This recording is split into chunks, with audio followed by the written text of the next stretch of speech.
Isang uwak, ang pangalan ay Buknoy. Mabait na kaibigan, parang batang masunurin. Kapag umaga'y gising, naliligo muna siya. Pagkatapos ay lalabas, maglalakad na masaya. Sa kulungan niyang tahanan ay payapang namumuhay. Ngunit kapag binuksan mo, gala na sa paligid-ligid. Lumilipad man, paminsan bumabalik pa rin naman.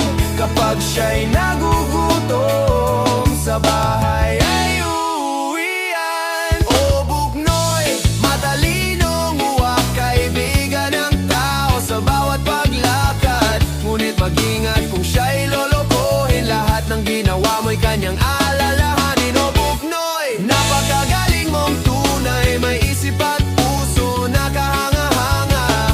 Mabait siya sa lahat ng may paggalang, kaya mahal siya ng bawat kaibigan.